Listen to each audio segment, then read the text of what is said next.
जी नमस्कार, कैसन मानी रहुआ सब। उम्मीद करता नहीं कि अच्छा होकर हमनी के रात एगो वीडियो बनेले रही सब, तो रहुआ लोग के बतैले रही कि 12:15 पर एगो पावर स्टार पवन सिंह के गाना रिलीज हो रहा बा, जौन की मोदी जी के जन्मदिन के गाना बा।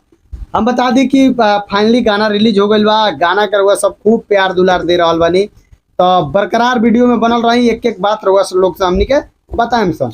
भैया गाना रिलीज होते होते एकदम तहलका मचा देले बा यूट्यूब पर। लेकिन देखो बात ऐसे पहले कि वीडियो में कुछ बात कर जाओ ओकरा से पहले आज मोदी जी के जन्मदिन है, तो हमनी के तरफ से मोदी जी के हैप्पी बर्थडे। मोदी जी जन्मदिन के बहुत बहुत बधाई आपके।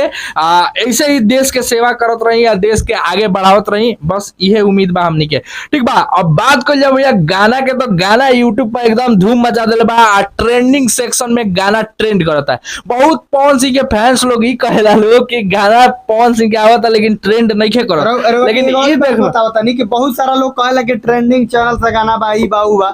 हम बता दी कि पावर स्टार पवन सिंह के जो ऑफिशियल चैनल बा, एक साल पर एक बेर कबो गाना रिलीज हो जाला, चाहे 6 महीना पर एक बेर एगो गाना रिलीज होला। ई गाना के जब रहुआ सब इस चैनल के जब रहुआ सब ट्रेंडिंग में लेके गइल बनी, तो यानी भरपूर प्यार दुलार पावर स्टार पवन सिंह के मिल रहा बा। ऐसे मिले के चाहिए, काहे कि भोजपुरी इंडस्ट्री के सबसे श्रेष्ठ गायक।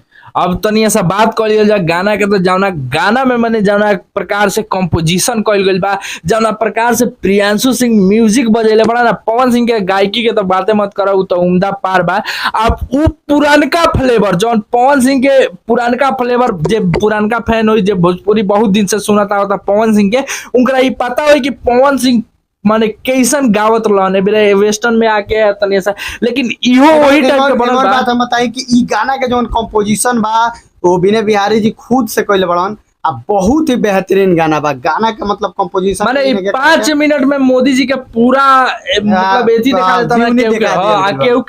केहू 1 घंटा 2 घंटे का मूवी बना के उतना संतुष्ट नहीं कर पाओ जितना 5 मिनट के गाना में। मतलब गाना सुनने रोगटा खड़ा करे वाला गाना। हमरा जितना मजा हमरा धनिया ये जान में ना आयल नू, उतना मजा मोदी जी के गाना में आयल। हमरा देखो हमरा गाना अच्छा लागेला तो हम एक और बात हम लोग बताते हैं। और स्टाइलिंग में बड़ा मन से गोलो हूं बड़ा एकदम मियां में बुझा तक माने ना वाला भक्ति गाना जेगा मैं से असली माने हम कहबी निकाल कि पवन सिंह जब इस टाइप के गाना गावेलन तो में अपन पूरा कलाकारी दिखावल।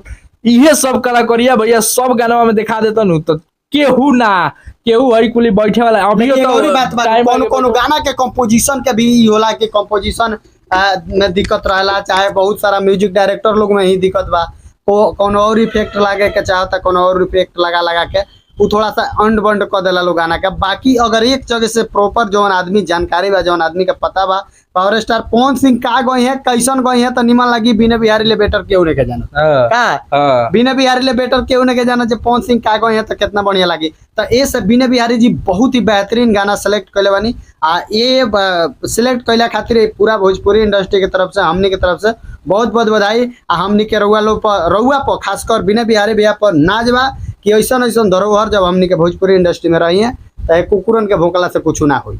ठीक बा, बाकी भोजपुरी इंडस्ट्री खातिर बहुत कुछ कैले बड़न विनय बिहारी जी, आ बहुत कुछ आगे करियन। अभी तो भैया बहुत उम्र बाकी ई तरह एक दिन गाना बाजे वाला माने ये तो हरदम से बाजी। लेकिन अब हाउ गाना आवत न विनय बिहारी के साथे पवन सिंह के, चाहे भक्ति हो गई चाहे लोकगीत हो गई कोनो, तो देखो जाए कि बवाल का होला एकदम माने धूम मचावे वाला बवाल होके वाला बा। अब जान जाइए लोग कि विनय बिहारी का पटाखा धीरे धीरे उनका झोला में से निकलता। ठीक बा, अब पवन सिंह की आवाज में तो कोनो दूर आए नहीं के। बाकी वीडियो तारा लोग कैसा लागल गाना खूब शेयर करी, लाइक करी, चैनल के सब्सक्राइब करी, कमेंट करके जरूर बताइए। गाना तारा लोग कैसा लागल कमेंट करके जरूर बताइए। चलता मिलता अगला वीडियो में।